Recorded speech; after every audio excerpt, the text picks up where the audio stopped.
جاتے ہیں وہ صدقہ ہوتا ہے، درہم و دینار کا وارث نہیں ہے، وہ دین اور علم کا وارث، اللہ اکبر، بلکہ علم جو نبی وراثت چھوڑتے ہیں وہ علم ہوتا ہے۔ نبی کریم صلی اللہ علیہ وسلم ان العلماء ورثۃ الانبیاء، جو اصل وارث ہوتے ہیں وہ علماء ہوتے ہیں جو علم لیتے ہیں، اس لیے کہ ہم جو نبی ہوتے ہیں یہ ہم درہم و دینار کی وراثت نہیں چھوڑتے۔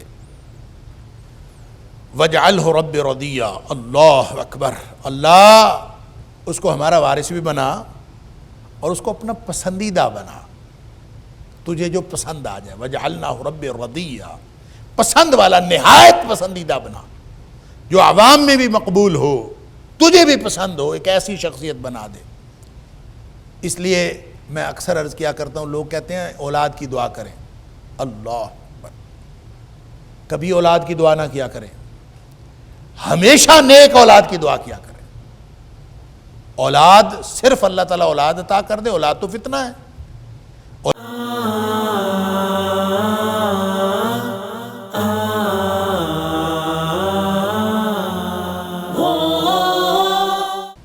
یا زکریہ، اب آگے سے اب دیکھیں اس کا یہ پورا واقعہ جو ہے سورہ آل عمران کے اندر بھی بیان ہوا ہے، اور کچھ چیزیں ایسی ہیں جو یہاں بیان نہیں ہوئیں اجمالاً، چونکہ قرآن کا اسلوب یہ ہے کہ قرآن کسی بھی چیز کو قصے اور کہانی کے طور پر بیان نہیں کرتا، صرف اس کے وہ پہلو بیان کرتا ہے جو اس وقت وہاں بیان کرنے مقصود ہوتے ہیں اور جس کا تعلق ہدایت کے ساتھ ہوتا ہے۔ اور سورہ آل عمران کے اندر اللہ کریم نے بیان فرمایا ہے کہ حضرت زکریا علیہ السلام کو یہ دعا کرنے کا خیال ہی اس وقت آیا تھا جب یہ حضرت مریم علیہ السلام کے پاس جب بھی جاتے تھے تو ان کے پاس بے موسم پھل دیکھتے تھے۔ اللہ کے نبی ہیں، اور جب بھی یہ محراب میں وہ جو جگہ جو حجرہ تھا بنایا ہوا ہیکل کا جہاں پہ ان کی پرورش ہو رہی تھی، جہاں پہ وہ موجود تھی، تو وہ وہاں جاتے تھے تو وہاں دیکھتے تھے کہ دروازہ اس کا کوئی اور ہے نہیں، ایک ہی اس کا داخلی دروازہ ہے، اس داخلی دروازے پہ خود موجود ہوتے تھے۔ تو جب بھی وہاں جاتے تھے تو وہاں بے موسم پھل موجود ہوتے، تو حیران ہو جاتے تھے کہ جو ایک ہی داخلی دروازہ ہے وہاں پہ میں موجود ہوتا ہوں، کوئی اور داخلی دروازہ کوئی نہیں ہے، تو ان کے پاس بے موسم پھل کہاں سے آتے ہیں؟ تو انا لکی ھذا، پوچھ لیا کہاں سے آتے ہیں مریم، بتاؤ یہ کہاں سے آتے ہیں؟ انہوں نے کہا ہوا من عند اللہ، اللہ کی طرف سے آتے ہیں، اللہ تعالیٰ عطا فرماتا ہے، فرشتہ دے جاتا ہے آگے۔ اللہ ہنالک دعا زکریا ربہ، قرآن کہتا ہے وہاں پھر دعا کی تھی۔ یہ جو ساری دعا کا ذکر ہو رہا ہے یہ اس وجہ سے حضرت زکریا علیہ السلام کو خیال آیا کہ جو اللہ بغیر موسم کے پھل مریم علیہ السلام کو دے سکتا ہے، وہ مجھے بڑھاپے میں اور میری بیوی کے بانجھ ہونے کے باوجود وہ مجھے اولاد کیوں نہیں دے سکتا؟ اللہ اکبر، لہذا دعا کر دی۔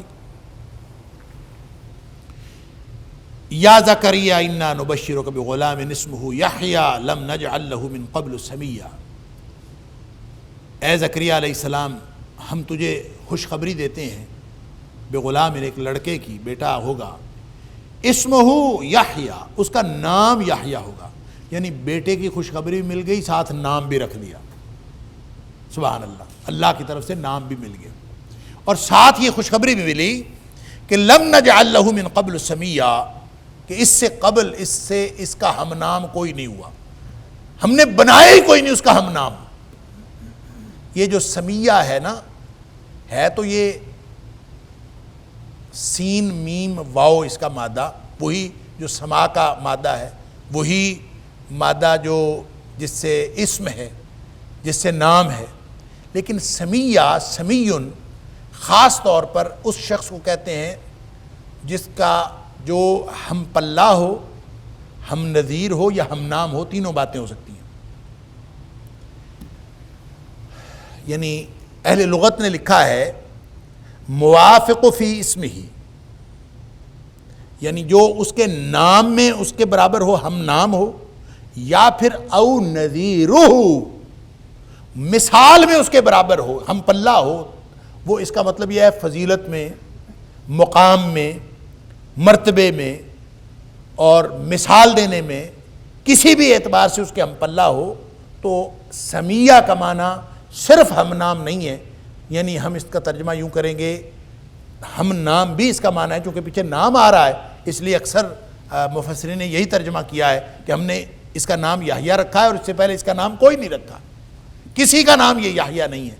تو لم نجعل لہ من قبل سمیہ، کہ اس جیسا ہم نام ہم نے اس سے پہلے پیدا ہی نہیں کیا، یہ ترجمہ درست ہے اور یہی معنی ٹھیک ہے، لیکن اس کے معنی ہم پلہ اور ہم نظیر ہونا بھی ہے۔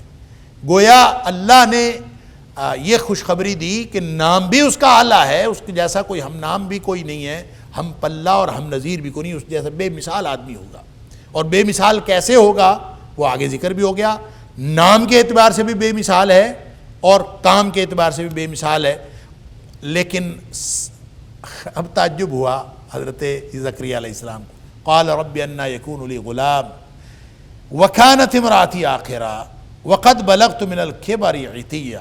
تعجب کیا ہو رہا ہے کہ اللہ میرا بیٹا کیسے ہوگا، وکانت امراتی عاقرا، میری جو عورت ہے میری بیوی وہ تو باندھ چلی آ رہی ہے، اس میں تو اولاد پیدا کرنے کی صلاحیت تھی ہی نہیں کبھی، اللہ اکبر، وقد بلغت من الکبر عتیا، اور مجھے جو بڑھاپا پہنچا ہے وہ بھی آخری حدوں کو پہنچ گیا ہے۔ ایک ہوتا ہے بڑھاپا ابھی شروع ہوا ہے، ایک بڑھاپا بھی انتہا کو پہنچ گیا ہے، عتیا، کہ جو آخری حدوں کو پہنچنے والا بڑھاپا۔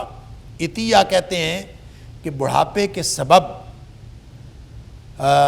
ہڈیوں اور جوڑوں میں جو خشکی آ جائے تو اس کیفیت کو کہتے ہیں کہ الکبر عتی، کہ وہ بڑھاپا جو آخری حد کو، جس نے ہڈیاں خشک کر دیں، جوڑ خشک ہو گئے، یعنی بڑھاپے کی آخری حد آ گئی، یہ ہے معنی من الکبر عتیا، کہ اللہ میں تو بڑھاپے کی آخری حد کو پہنچ گیا ہوں، کوئی امکان نہیں ہے۔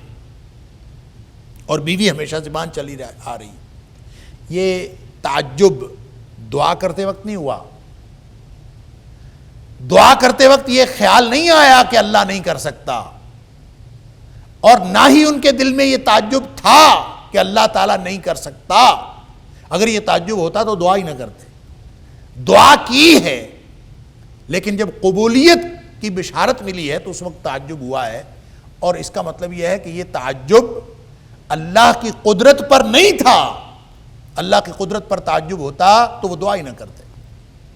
یہ تعجب اس عمل پر تھا، اس پروسیس پر تھا جو ایک انسان اپنی فطری اور اپنے فطری جو اس کے خیالات ہیں اور جو طبی عمل ہے دنیا میں جو چل رہا ایک فطری اور طبی عوامل ہیں، ان کو دیکھ کر جب انسان کہتا ہے کہ اللہ یہ دعا تو میری قبول ہو گئی، تو عملی طور پر یہ کیسے ممکن ہوگا؟ اس تعجب کا تعلق اس طبی عمل کے ساتھ تھا، اس کا تعجب اللہ کی قدرت کے ساتھ نہیں تھا۔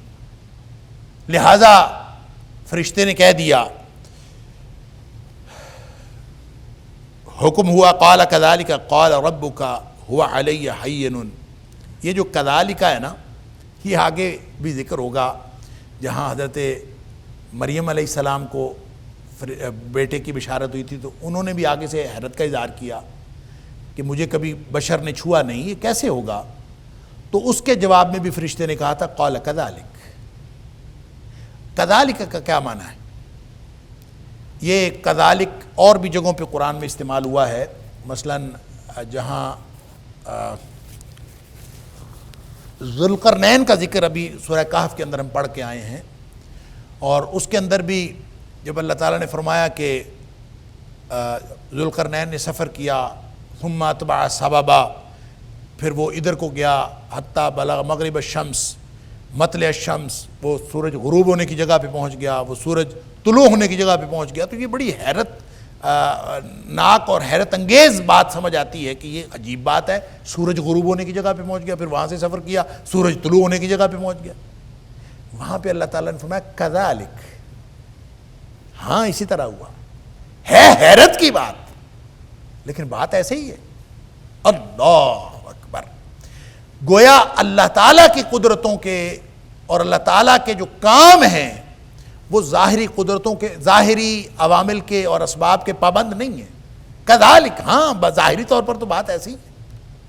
اب جو کہا جا رہا ہے حضرت زکریا علیہ السلام کو کہ اے زکریا، جو تو کہہ رہا ہے کہ تو بڑھاپے کی آخری حد کو ہے، تیری بیوی بانجھ ہے اور عرصہ دراز سے بانجھ ہے، ہمیشہ سے بانجھ ہے، یہ باتیں تو ایسے ہی ہیں۔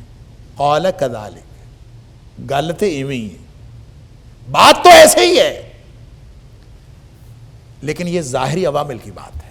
اللہ کی قدرت، ان اللہ علی کل شیء قدیر، وہ اور معاملہ ہے۔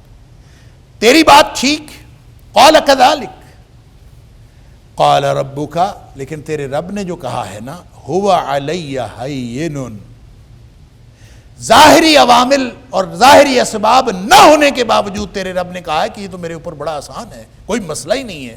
هو علی ہین، وہ میرے لیے بڑا ہی آسان ہے۔ وقد خلقتک من قبل ولم تک شیئا، اور اس کی مثال یہ ہے کہ تجھے آج حیرت ہو رہی ہے اس عمل کے اوپر، اس طبی عمل کے تو پابند سمجھ رہا ہے، تو تجھے یہ نہیں خیال آتا کہ جب تو خود پیدا ہوا تھا تو تجھے بھی تو اللہ نے پیدا کیا ہے۔ وَلَمْ تَكُ شَيْئًا، آج تو بوڑھا زکریا موجود ہے، بانجھ بیوی موجود ہے، تجھے تو تب پیدا کیا تھا جب کوئی چیز تھی ہی نہیں۔ وَلَمْ تَكُ شَيْئًا، اللہ اکبر۔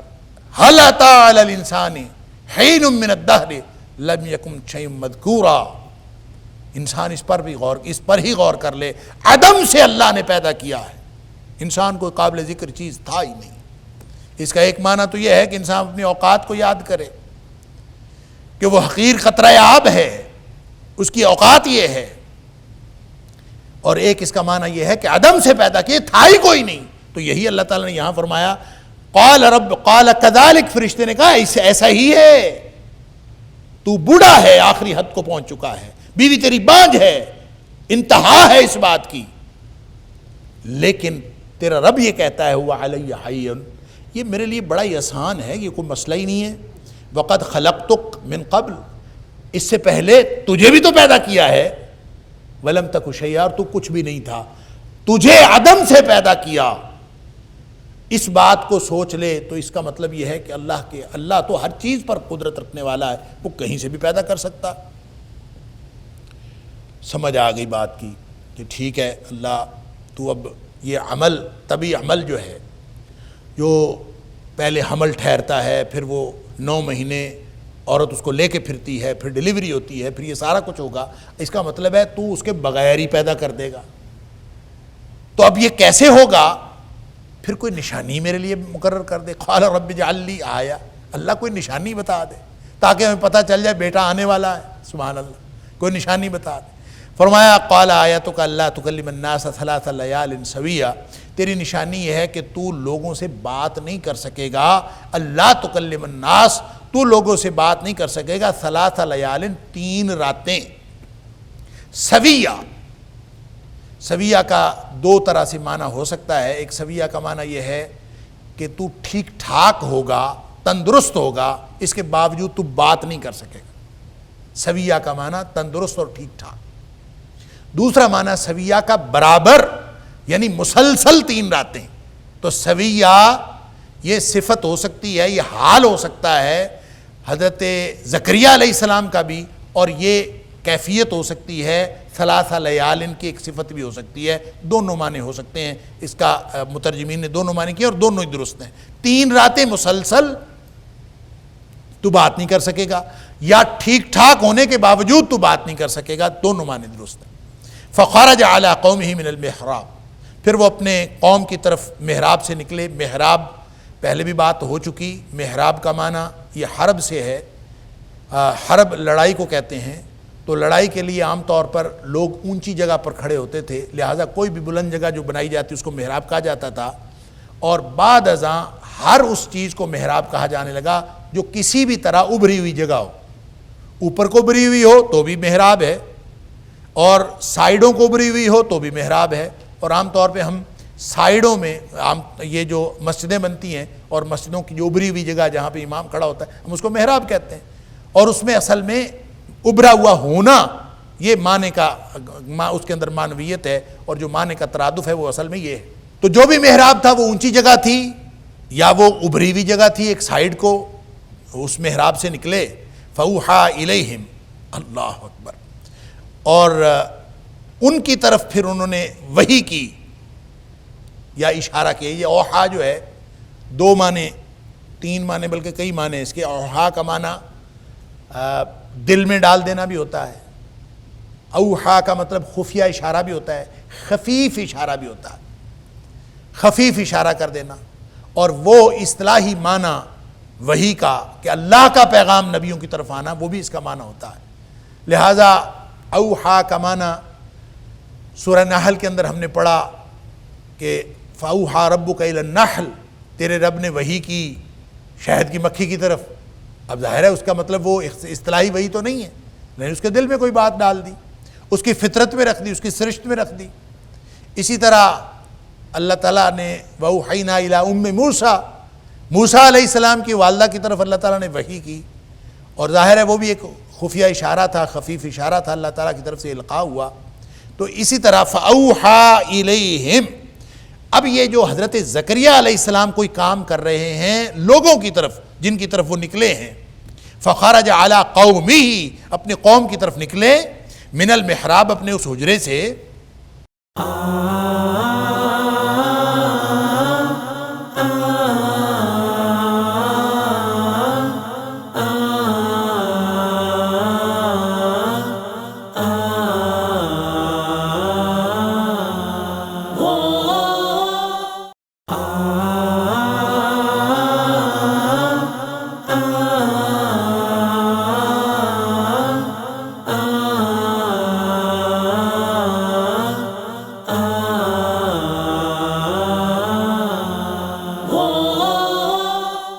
عبادت گاہ سے فَأَوْحَىٰ إِلَيْهِمْ، ان کی طرف اشارہ کیا، ان کو ایک پیغام پہنچایا. کیا؟ اب وہ پیغام کیسے پہنچایا ہوگا؟ اب ظاہر ہے بات کرنا تو منع ہے، یا بات کرنے پر پابندی ہے، یا پھر بات کرنے کی صلاحیت سے محروم ہے نشانی کے طور پر، لیکن اشارہ کر دیا. کیا؟ أَن سَبِّحُوا بُكْرَةً وَعَشِيًّا، کہ وہ صبح و شام اللہ کی تسبیح بیان کریں. سبحوا، کہ وہ تسبیح بیان کریں، اللہ کی پاکی بیان کریں. بکرتن، دن کے پہلے پیر، وعشیہ، اور پچھلے پیر. تو اس سے بہت سارے مفسرین نے، امام شوکانی وغیرہ نے اس سے مراد فجر اور عصر کی نماز لی ہے، کہ انہوں نے ان کو فجر اور عصر کی نماز کے لیے کہا. یہ بات ہو سکتی ہے، لیکن یہ مرادی معنی ہے، اس کی کوئی دلیل ہمیں کسی صحیح حدیث میں نہیں ملتی کہ اس سے مراد نماز ہے. بہرحال مفسرین کا خیال ہے کہ اس سے مراد نماز ہو سکتی ہے، لیکن تسبیح اس سے مراد ہے. ذکر تسبیح کا سورہ آل عمران میں بھی آیا ہے کہ وہاں سیدھا ہے کہ حضرت زکریا علیہ السلام کو کہا گیا تھا کہ آپ صبح و شام تسبیح بیان کریں. اب یہ جو تسبیح ہے حضرت زکریا علیہ السلام کا اولاد کے حوالے سے، یحییٰ علیہ السلام کی پیدائش کے حوالے سے، یہ جو دعا ہے اس دعا کی جو قبولیت ہے، اس کا جہاں بھی ذکر آیا ہے وہاں تسبیح کا ذکر ضرور ہے. اس سے ایک بات جو سمجھ میں آتی ہے کہ زکریا علیہ السلام کا یہ اللہ تعالیٰ سے دعا کے دوران یہ شکوہ اور یہ اپنی کیفیت بیان کرنا کہ اللہ میری بیوی بانجھ ہے اور میں بوڑھا ہوں تو اولاد کیسے ہوگی، اور وہاں تسبیح کا ذکر ہونا، سورہ آل عمران میں بھی ایسے ہوا، یہاں بھی ہوا، علاوہ ازیں بھی جہاں کہیں ذکر ہوا ہے. تو اس کا مطلب یہ نکلتا ہے کہ اس کا تعلق تسبیح کا، صبح و شام تسبیح کا بانجھ پن اور بڑھاپے کے ساتھ ڈائریکٹ تعلق ہے. تو اس کا مطلب یہ ہے کہ یہ تسبیح کرنا، اللہ کی تسبیح صبح و شام کرنا، یہ بڑھاپے کا اور بانجھ پن کا علاج ہے، بے اولادی کا علاج ہے. لہٰذا جتنے بھی بے اولاد جوڑے ہیں وہ اس قرآنی علاج کو سمجھیں. اللہ نے قرآن میں علاج رکھا ہے. جو جن کی بیویاں بانجھ ہیں، جو اپنے آپ کو اولاد کے قابل نہیں سمجھتے، جو بے اولاد جوڑے ہیں، وہ ذرا اللہ کی تسبیح بیان کر کے دیکھیں صبح و شام. سبحان اللہ کہہ کے دیکھیں، سبحان اللہ و بحمدہ کہہ کے دیکھیں، سبحان اللہ و بحمدہ سبحان اللہ العظیم کہہ کے دیکھیں، سبحان اللہ و بحمدہ عدد خلقہ و رضا نفسہ و زینت عرشہ و مداد کلماتہ، یہ کہہ کے دیکھیں. اللہ تعالیٰ کی تسبیح تو بیان کریں صبح و شام. اللہ، یہ الگ بات ہے کہ یہ سارے کلمات ان کی الگ الگ نبی کریم صلی اللہ علیہ وسلم نے فضیلت بیان فرمائی.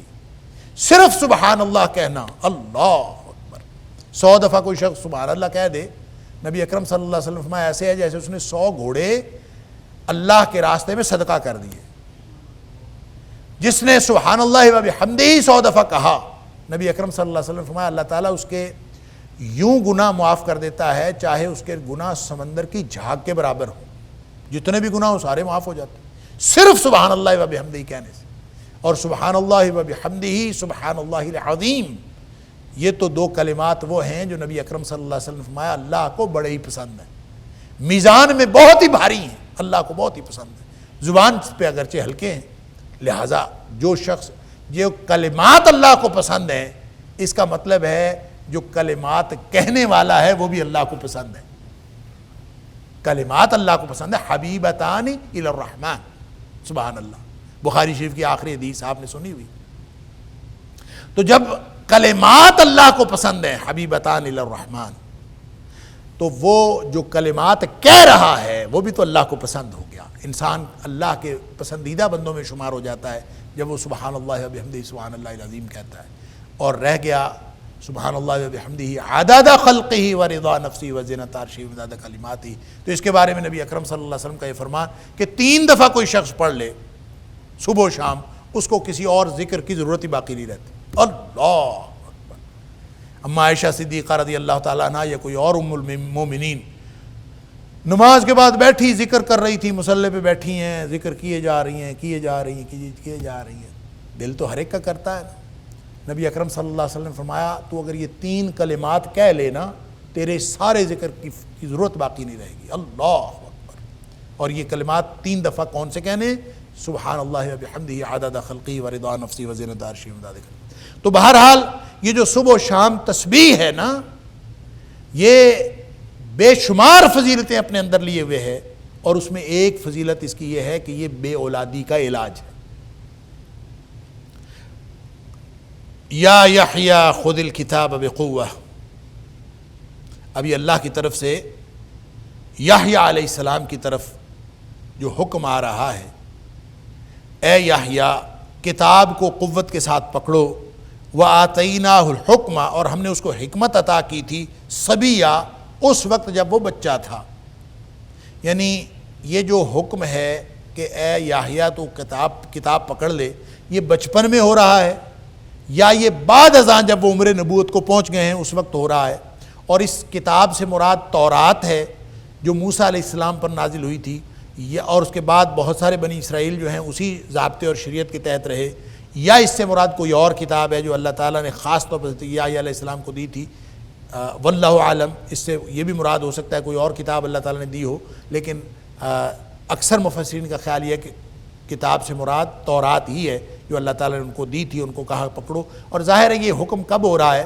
عمر نبوت تو 40 سال ہے، نبوت کی عمر تو 40 سال۔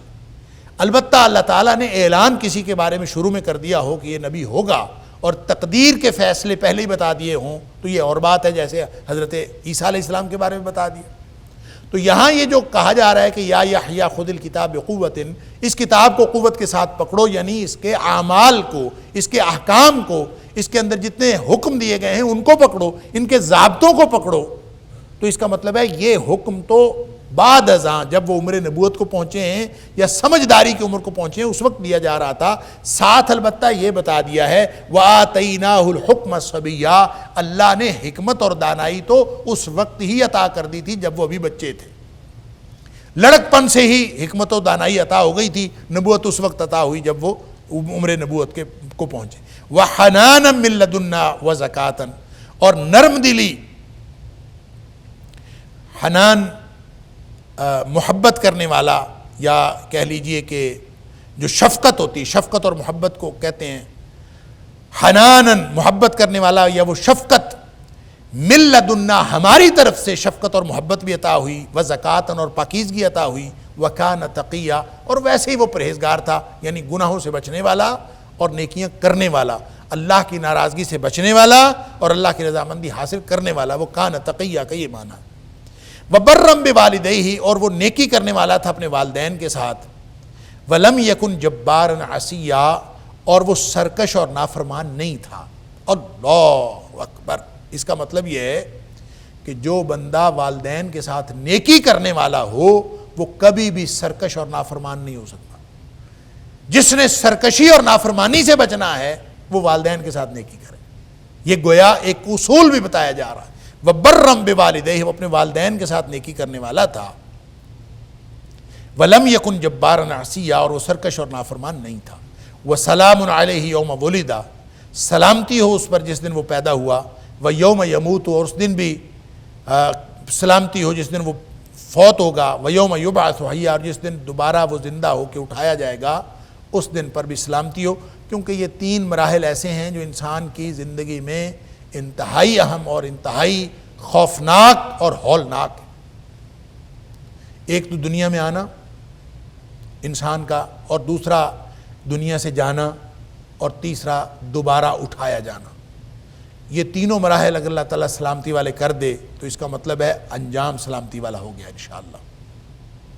وَذْكُرْ فِي الْكِتَابِ مریم، اب یہ آیت نمبر 16 سے مریم علیہ السلام کا ذکر ہو رہا ہے کہ کتاب میں اس کا تذکرہ بھی کر دیجئے، مریم علیہ السلام کا ذکر بھی کر دیجئے۔ وَذْكُرْ، ذکر کر دیجئے، فی الکتاب، کتاب میں مریم علیہ السلام کا، اِذِ انتبذت، جب وہ علیحدہ ہو گئیں، من اہلہا، اپنے گھر والوں سے، مکاناً شرقیہ، ایک شرقی جانب، شرقی مقام، مشرقی مقام کی جانب الگ ہو گئیں۔ اس لیے مکاناً شرقیہ سے مراد شہر کا مشرقی حصہ ہے یا اس ہیکل کا مشرقی حصہ ہے۔ آج بھی جو عیسائی ہیں وہ اپنا قبلہ جس چیز کو قرار دیتے ہیں اور جس کے لیے ان کا خیال یہ ہے کہ وہ حضرت مریم علیہ السلام کی جو عبادت گاہ تھی وہ بھی مشرقی جانب تھی، اور وہیں پہ حضرت عیسیٰ علیہ السلام کی پیدائش ہوئی، اور جس چیز کو وہ مبارک مقام کہتے ہیں وہ شرقی جانبی، اور جس کو یہودیوں نے اپنا قبلہ قرار دیا ہوا ہے وہ مغربی جانب، جہاں جس کو دیوار گریا جو وہ مغربی جانب۔ لہٰذا یہ مغرب اور مشرق کا جو فرق ہے اپنے اپنے قبلے کا، وہ ان کے قبلے کو نہیں مانتے، وہ ان کے قبلے کو نہیں مانتے۔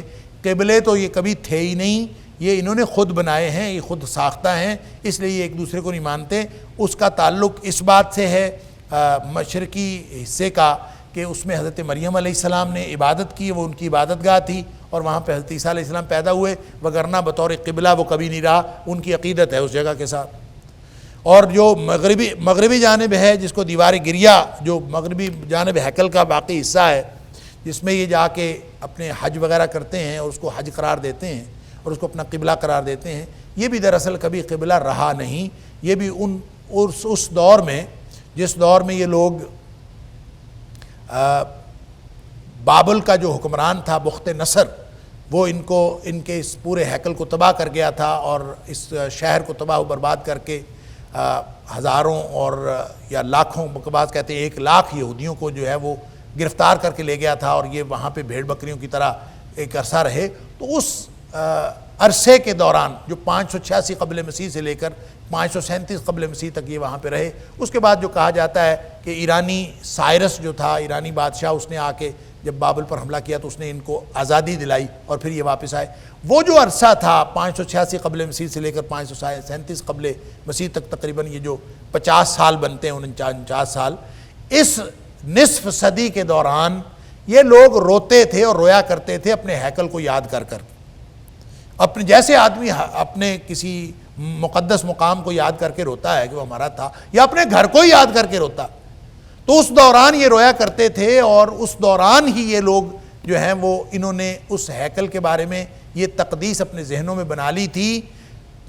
قبلہ نہیں تھا کبھی، اس کی طرف منہ کر کے نماز پڑھنے کا، عبادت کرنے کا کبھی حکم نہیں ہوا۔ قبلہ ہمیشہ بیت اللہ رہا ہے، اور یہ لوگ اس کا جو ثبوت ہے وہ حضرت موسیٰ علیہ السلام، یعنی اگر ہیکل سلیمانی قبلہ تھا تو آپ دیکھیں اس کا ثبوت قرآن میں یہ ہے کہ حضرت موسیٰ علیہ السلام نے مصر کے اندر جب بنی اسرائیلیوں کے اوپر عرصہ حیات تنگ کیا تھا فرعونیوں نے، تو اس وقت انہوں نے حکم دیا تھا کہ اپنے گھروں کو قبلہ بنا لو، اپنے گھروں کو قبلہ رخ کر لو۔ تو گویا اس وقت قبلہ موجود تھا نا، جب حضرت موسیٰ علیہ السلام اپنے پیروکاروں کو کہہ رہے ہیں، بنی اسرائیلیوں کو کہہ رہے ہیں کہ قبلہ رخ کر لو اپنے گھروں کو، تو وہ قبلہ کون سا تھا؟ اگر وہ ہیکل سلیمانی تھا تو سلیمان علیہ السلام تو حضرت موسیٰ علیہ السلام کے کوئی 7، 8 یا 5 صدیاں بعد آئے ہیں۔ اور انہوں نے تو ہیکل تعمیر ہی بعد میں کیا ہے. تو اس وقت کون سا قبلہ تھا؟ تو گویا قبلہ تو صرف بیت اللہ تھا. اگر بیت المقدس کا بھی قبلہ رہا ہے تو وہ صرف مسلمانوں کا قبلہ رہا ہے، اور وہ بھی کچھ عرصے کے لیے بطور آزمائش رہا ہے، وگرنہ وہ تو مسجد ہے. اور حضرت سلیمان علیہ السلام نے جو ہیکل تعمیر کیا تھا وہ بھی مسجد ہی تھی، مسجد اقصیٰ کو ہی تعمیر کیا تھا، اور وہ قبلہ رخ ہے. آج بھی قبلہ رخ ہے. اور قبلہ کون سا ہے؟ وہ بیت اللہ ہے، اسی رخ کے بنائی گئی ہے. لہٰذا ہیکل سلیمانی بھی اصل میں یہی تھا. جس کو وہ گرا کر ہیکل تعمیر کرنا چاہتے ہیں ان کو یہ نہیں پتا کہ ہیکل بھی دراصل مسجد اقصیٰ ہی تھی. بہرحال یہ ایک الگ موضوع ہے. تو اس کے مشرقی جانب حضرت مریم جو ہیں وہ الگ ہو گئی تھیں، وہیں پہ وہ رہ رہی تھیں. فاتخذت من دونہم حجابا، ان سے انہوں نے پردہ کر لیا ہوا تھا، حجاب کر لیا ہوا تھا. فارسلنا الیہ، یعنی الگ تھلگ رہتی تھیں، وہ ان کی عبادت گاہ تھی اور عبادت گاہ میں اکیلی رہتی تھیں. فارسلنا الیہا روحنا، ہم نے ان کی طرف اپنی روح کو بھیجا.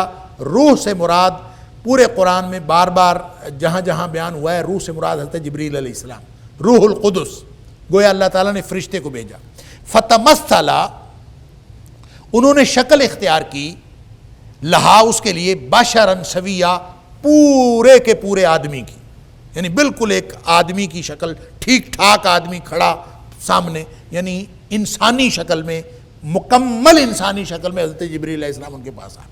اب دیکھیں ایک خاتون اکیلی عبادت کے لیے مخصوص مختص، اور وہ اپنی عبادت گاہ میں، اپنے حجرے میں اور اپنے محراب میں، اپنی جو بھی پردے والی جگہ تھی جہاں پہ ان کے خالو حضرت زکریا علیہ السلام جو کبھی کبھار ان کے خیال کرنے کے لیے آتے تھے، ان کے علاوہ کسی کو آنے کی اجازت نہیں تھی.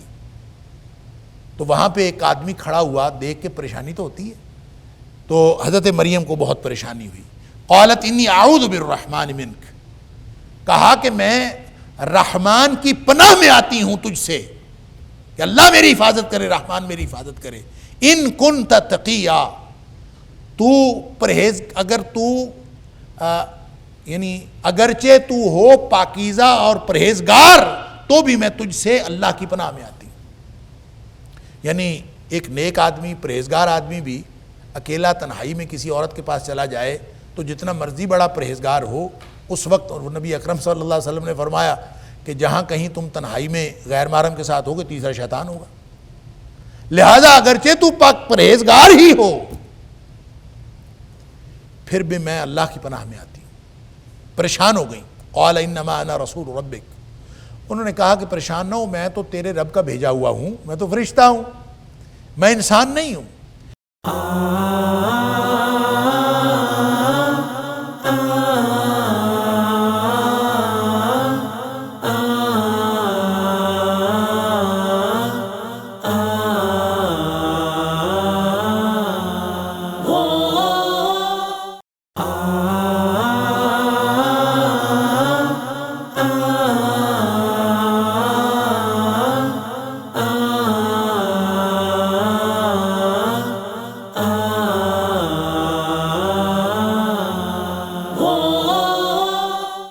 تیرے رب کا بھیجا ہوا ہوں. انما، میں سوائے اس کے نہیں، انا رسول ربک، میں تیرے رب کا بھیجا ہوا ہوں. لِأَهَبَ لَكِ غُلَامًا زَكِيًّا، تاکہ میں تجھے عطا کروں اللہ کی طرف سے ایک پاکیزہ لڑکا، ایک پاکیزہ بیٹا عطا کروں. اس کے لیے میں لِأَهَبَ لَكِ، تاکہ میں تیرے لیے ایک مہیا کروں، تجھے عطا کروں. اب ظاہر ہے اپنی طرف سے رسول ربک ہے نا، رب کا بھیجا ہوا، تو اپنی طرف سے تو عطا نہیں کر سکتا نا، جس نے بھیجا ہے اسی کی عطا ہے. اس لیے بعض روایات میں یہ آتا ہے کہ یہ لِأَهَبَ جو ہے اس کی قرات لِيَهَبَ بھی ہے. لِيَهَبَ کا مطلب ہے تاکہ وہ تمہیں عطا کرے، لیکن چونکہ معروف قرات یہی ہے لِيَهَبَ لَكِ، کہ تاکہ میں عطا کروں. تو چونکہ انہوں نے کہہ دیا انا رسول ربک، میں تیرے رب کی طرف سے بھیجا ہوا ہوں، تو لِيَهَبَ بھی لفظ کسی غلط فہمی میں مبتلا نہ کرے کہ اللہ کے بھیجے ہوئے کے پاس یہ استطاعت تھی یا طاقت تھی کہ وہ عطا کرتا. نہیں، اللہ ہی کی طرف سے اس نے عطا کرنا تھا، کیونکہ بھیجا ہوا اللہ کا ہے. جو بھیجا ہوا ہوتا ہے وہ اسی کا اختیار استعمال کر رہا ہوتا. لِأَهَبَ لَكِ غُلَامًا زَكِيًّا، تاکہ میں تجھے اللہ کی طرف سے عطا کروں ایک پاکیزہ لڑکا، ایک نیک لڑکا. قالت، تو آگے کہتی ہے اَنَّ يَكُونُ لِي غُلَامٌ، اور میرا بیٹا کیسے ہوگا؟ وَلَمْ يَمْسَسْنِي بَشَرٌ، مجھے کبھی کسی بشر نے چھوا تک نہیں. اللہ اکبر. وَلَمْ أَكُ بَغِيًّا، اللہ اکبر، اور میں کوئی بدکار بھی نہیں ہوں، نہ میری شادی ہوئی، نہ میں نے کبھی بدکاری کی، تو بیٹا کیسے ہوگا؟ اللہ.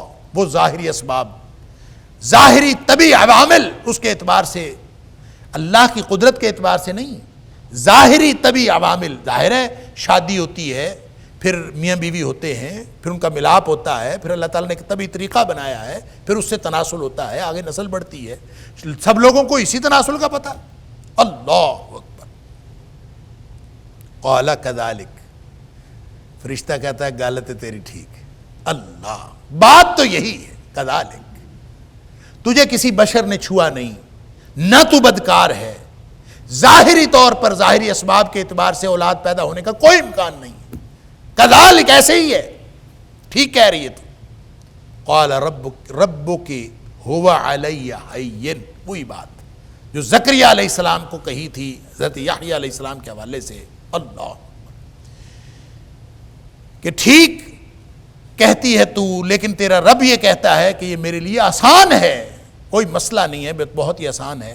وَلِنَجْعَلَهُ آیَةً لِلنَّاسِ، اور یہ اس لیے بھی کرنا ضروری ہے کہ تاکہ اس کو ہم بنائیں لوگوں کے لیے نشانی. اللہ. وَرَحْمَةً مِنَّا، اور اپنی طرف سے رحمت. نشانی کیسے؟ نشانی اس طرح سے کہ تخلیق کے معلوم جو طریقے ہیں، معلوم طریقے، وہ اس وقت تک 3 تھے. ایک طریقہ جو میاں بیوی سے اللہ تعالیٰ اولاد پیدا کرتا ہے، یہ ایک سسٹم بنایا اللہ تعالیٰ. ایک طریقہ جس سے حضرت آدم علیہ السلام کو پیدا کیا بغیر باپ اور بغیر ماں کے، اور ایک طریقہ جیسے حضرت حوا کو پیدا کیا بغیر ماں کے، صرف باپ سے. اللہ اکبر. تو اللہ تعالیٰ تو علی کل شیء قدیر ہے نا. اس نے بغیر ماں باپ کے بھی پیدا کیا، اس پر بھی قدرت رکھتا ہے، اور بغیر ماں کے پیدا کیا حضرت حوا کو، اس پر بھی قدرت رکھتا ہے. ماں باپ کے ساتھ ساری نسلیں اولادیں پیدا ہو رہی ہیں، اس پر بھی وہ قدرت رکھتا ہے. یہ بھی اللہ کی قدرت سے ہو رہا ہے. سورہ شورا کے اندر اللہ تعالیٰ نے فرمایا جس کو چاہتا ہے وہ بانجھ بنا دیتا ہے، جس کو چاہتا ہے بیٹے دیتا ہے، جس کو چاہتا ہے بیٹیاں دیتا ہے، جس کو چاہتا ہے بیٹے اور بیٹیاں ملا کے دیتا ہے. سبحان اللہ. اور جس کو چاہتا ہے وہ بانجھ بنا دیتا ہے. یہ بھی اللہ کی عطا ہے. لیکن ایک چوتھا طریقہ ہے تخلیق کہ بغیر باپ کے صرف ماں سے، یہ اب تک نشانی نہیں تھی، لہٰذا یہ نشانی بنانی تھی. حضرت عیسیٰ علیہ السلام کو نشانی بنانی تھی کہ قیامت تک کے لیے لوگوں کو پتہ چل جائے کہ وہ جو چوتھا طریقہ تخلیق ہے جو ہو سکتا ہے ممکن، اس پر بھی اللہ قدرت رکھتا ہے، اور اللہ نے اس کو پیدا کر دیا حضرت عیسیٰ علیہ السلام کو، اور قیامت تک کے لیے اس کو نشانی بنا دیا. گویا جو چاروں طریقے سمجھ میں آنے والے، بغیر باپ کے، بغیر ماں کے، بغیر ماں باپ کے، اور ماں باپ کے ساتھ، اللہ تعالیٰ نے ساری نشانیاں لوگوں کو بتا دیں. یہ اللہ کی توحید کی نشانیاں ہیں. اس لیے فرمایا وَلِنَجْعَلَهُ آیَةً لِلنَّاسِ وَرَحْمَةً مِنَّا، ہم اپنی طرف سے اس کو نشانی بنانا چاہتے ہیں. یہ آسان بھی ہمارے اوپر، یہ کر بھی دینا ہے. وَرَحْمَةً مِنَّا، یہ ہماری طرف سے رحمت ہوگی. تیرے اوپر بھی رحمت، حضرت عیسیٰ علیہ السلام کے اوپر بھی رحمت. وَكَانَ أَمْرًا مَقْضِيًّا، تو پریشان نہ ہو، یہ تو فیصلہ ہو چکا. وَكَانَ أَمْرًا مَقْضِيًّا، یہ فیصلہ ہو گیا ہے. اب تو جتنے مرضی پریشانی کا اظہار کر یا نہ کر، یہ فیصلہ ہو گیا کہ اللہ نے تجھے بیٹا عطا کرنا ہے. اللہ اکبر. فحملتہ، اللہ اکبر. پس وہ حاملہ ہو گئی، اللہ کی قدرت سے حاملہ ہو گئی. فانتبذت بہ مکانا قصیا، اور وہ ایک دور کے مکان میں، دور کی جگہ میں علیحدہ ہو گئی. اب ظاہر ہے کہ علیحدہ ہونے کی وہ فطری وجہ تھی کہ ایک تو خاتون ویسے ہی جب پریگننٹ ہوتی ہے تو وہ دوسروں میں گھلنا ملنا، گھل مل کے بیٹھنا اس کی طبیعت کے مطابق نہیں ہوتا. اور دوسرا یہ کہ حضرت مریم علیہ السلام کا حاملہ ہونا وہ تو ایک بالکل انہونی بات تھی، لہٰذا وہ تو لوگوں سے گویا چھپتی پھرتی تھیں اور الگ جا کے ایک جگہ پہ بیٹھ گئیں.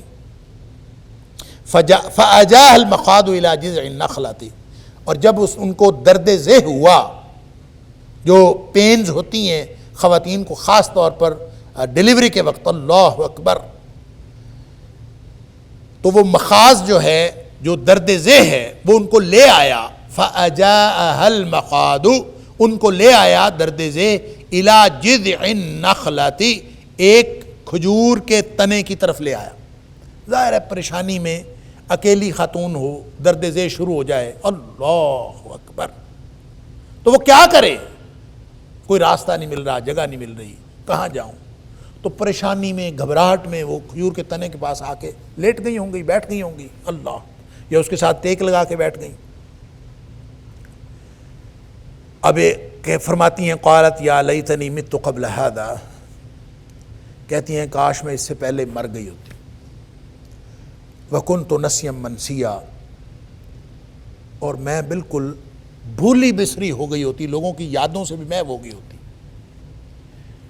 اب یہ کیوں کہا انہوں نے؟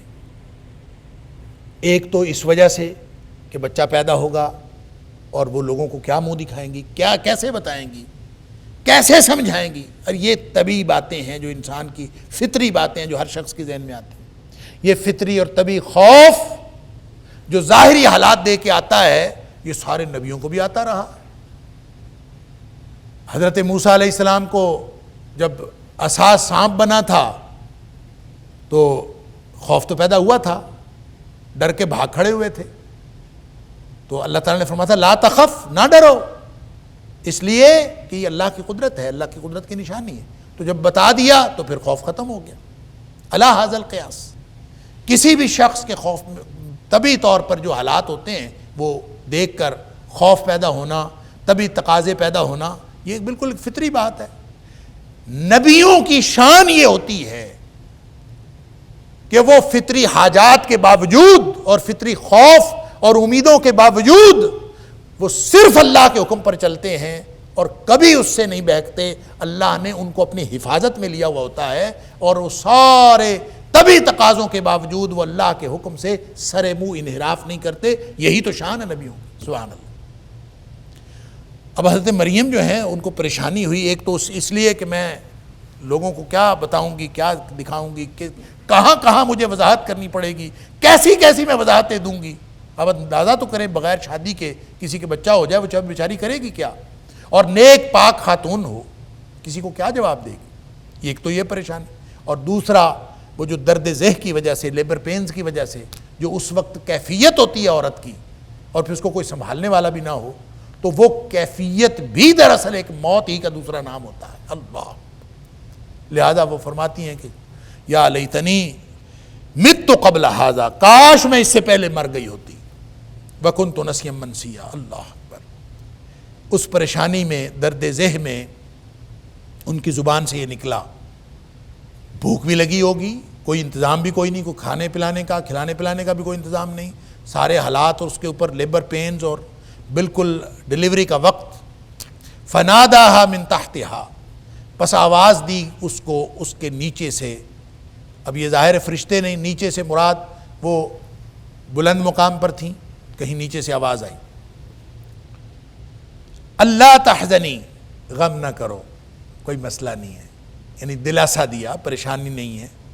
قد جعل ربک تحتک سریا، ایک تو تیرے رب نے تیرے نیچے سے ایک پانی کا چشمہ جاری کر دیا۔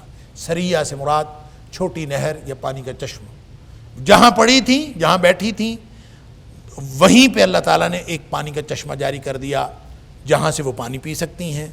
وَهُزِّي إِلَيْكِ بِجِذْعِ النَّخْلَةِ، کھجور کے تنے کے ساتھ تو بیٹھی ہے، ذرا سا ہلا دے۔ اب کھجور کا تنا دو چار بندے بھی مل کے ہلائیں تو نہیں ہلتا، تو اس خاتون کو جو درد ذہ میں مبتلا ہے اس کو کہا جا رہا ہے کہ ذرا سا اس کو ہلاؤ۔ تو کیا مطلب؟ صرف سمبولک ہی تھا، گویا اس کو ہاتھ لگاؤ، اور وہ ہاتھ لگاؤ تو اس سے کیا ہوگا؟ اس کو ہلاؤ، ذرا سی حرکت دے، بجذع النخلۃ، کھجور کے تنے کو، تو ساقط علیک رطبا جنیا، وہ گرا دے گا اوپر سے، یعنی تو ہلا، اوپر سے وہ تجھے گرا دے گا، رطبا جنیا، تازہ کھجوریں پکی ہوئی، رطبا تازہ کھجوریں، اور جنیہ پکی ہوئی تازہ کھجوریں اوپر سے گرنا شروع ہو جائیں گی، نیچے سے چشمہ پانی کا، اوپر سے تازہ کھجوریں. گویا اللہ تعالیٰ نے کھانے کا انتظام بھی کر دیا، پینے کا انتظام بھی کر دیا. فَكُلِي وَاشْرَبِي، اب کھاؤ بھی اور پیو بھی. وَقَرِّي عَيْنًا، اور اپنی آنکھوں کو ٹھنڈا کرو. اب یہ آنکھوں کو ٹھنڈا کرنا جو ہے یہ کس سے ہے؟ ظاہر ہے کھانے پینے سے تو آنکھیں ٹھنڈی نہیں ہوتی، آنکھیں تو ٹھنڈی ہوتی ہیں اولاد سے. تو گویا اپنی اولاد سے آنکھیں ٹھنڈی کرو، پریشان نہ ہو. اپنے بیٹے کے ساتھ جو ماں کی ممتا ہے وہ اپلائی کرو، اس سے ماں کو اپنے آنکھوں کو ٹھنڈک ملتی ہے. تو وَقَرِّ عَيْنًا، اپنی آنکھوں کو ٹھنڈا کرو. فَإِمَّا تَرَيِنَّ مِنَ الْبَشَرِ أَحَدًا، اگر کوئی دیکھ لیتا ہے نا جو تمہیں پریشانی ہے، کوئی بندہ دیکھ لے، کوئی بشر دیکھ لے، فَقُولِي إِنِّي نَذَرْتُ لِلرَّحْمَنِ صَوْمًا، تو ان کو کہہ دینا کہ میں نے روزے کی نظر مانی ہے اپنے رب کے لیے، رحمان کے لیے. فَلَنْ أُكَلِّمَ الْيَوْمَ إِنسِيًّا، میں کسی انسان سے آج بات نہیں کروں گی. اشارے سے کہہ دینا کہ میں نے روزہ رکھا ہوا ہے اور میں نے نظر مانی ہوئی ہے، میں نے کوئی بات ہی نہیں کرنی، تم نے کوئی بات نہیں کرنی، تمہاری طرف سے ساری وضاحتیں اللہ دے گا. سبحان اللہ. تمہیں یہی پریشانی ہے نا کہ تم وضاحت کیسے دو گی؟ تیری طرف سے ساری وضاحتیں اللہ کی طرف سے آئیں گی، تو نے بس بولنا ہی نہیں. تو کہہ دے کہ میں نے رحمان کی نظر مانی ہے اور روزہ رکھا ہوا ہے اور میں نے کسی انسان سے بات نہیں کرنی. اللہ اکبر. یہ گویا اللہ تعالیٰ نے انتظام کر دیا. فَأَتَتْ بِهِ قَوْمَهَا تَحْمِلُهُ، اب وہ اپنے آنکھوں کی ٹھنڈک بیٹا اس کو اٹھائی ہوئی سبحان اللہ اپنی قوم کی طرف آ گئی، بے فکر ہو کے، کیونکہ اللہ نے ذمہ لے لیا تھا کہ وضاحت ہم کریں گے، تو نے نہیں بولنا، تو نے بولنا ہی نہیں، اس کا انتظام ہم کریں گے وضاحت کا. تو وہ اپنے بیٹے کو اٹھائے ہوئے آ گئیں. قالوا یا مریم، تو اب ظاہر آ گئے سارے لوگ، اے مریم لقد جئت شیئا فریا، بڑا غلط کام کیا ہے تو نے، اللہ بہت ہی برا کام کیا ہے. شیئا فریا، یہ جو فریا ہے اس کا معنی برا کام بھی، بہت عجیب و غریب حرکت. اصل میں اس کا لفظی معنی جو ہے گھڑی ہوئی بات، کوئی ایسی بات جو بناوٹی ہو، عجیب ہو اور بہت بڑی ہو، اس کو کہتے ہیں فریا. فریون الفریو. تو لقد جئت شیئا فریا، تو نے بہت ہی عجیب و غریب اور بہت بڑی حرکت اور بہت بری حرکت کی ہے. اللہ اکبر. اور ساتھ پھر صرف اتنی بات نہیں کہی، پھر لوگوں کی زبانیں کون پکڑے. اللہ. یا اخت ہارون، اے ہارون کی بہن، ما کان ابوک امرأ سوء، تیرا باپ برا آدمی نہیں تھا. وما کانت امک بغیہ، نہ تیری ماں جو ہے بدکار تھی. تیرے تو سارے آباء و اجداد میں کوئی ایسا نہیں تھا، یہ تو نے کیا حرکت کی ہے. یعنی کہنے والے پھر کچھ نہیں چھوڑتے، وہ ساری بکواس انہوں نے شروع کر دی. فاشارت الیہ، اس نے بچے کی طرف اشارہ کر دیا. اب خود تو بولنا نہیں تھا، بچے کی طرف اشارہ کیا. قالوا، وہ آگے سے کہنے لگے کیف نکلم من کان فی المہد صبیا، اس کی طرف اشارہ کرتی ہوں یہ کیسے بات کرے گا. من کان فی المہد صبیا، جو گود میں ہو اور بچہ ہو. گود کا بچہ بھی کبھی بولا؟ گود کا بچہ کیسے بات کر سکتا ہے؟ لہٰذا تم خود بات کرو اگر کرنی ہے، تو یہ بچہ کیسے بات کرے گا؟ ابھی وہ ایسے گفتگو کر ہی رہے تھے. قال انی عبد اللہ، بچہ بول پڑا. اللہ نے بچے کو زبان دی، اس نے کہا میں اللہ کا بندہ ہوں. آتانی الکتاب، مجھے اللہ نے کتاب عطا کی ہے. وجعلنی نبیا، مجھے نبی بنایا ہے. اللہ. اب عمر نبوت گود میں نہیں ہوتی، عمر نبوت 40 سال. یہ جو سارا ماضی کے آگے بھی جتنی باتیں ہو رہی ہیں، وجعلنی مبارکا اینما کنت واوصانی بالصلاۃ والزکاۃ، جتنی باتیں کہیں ہیں یہ ساری کی ساری ماضی کا صیغہ.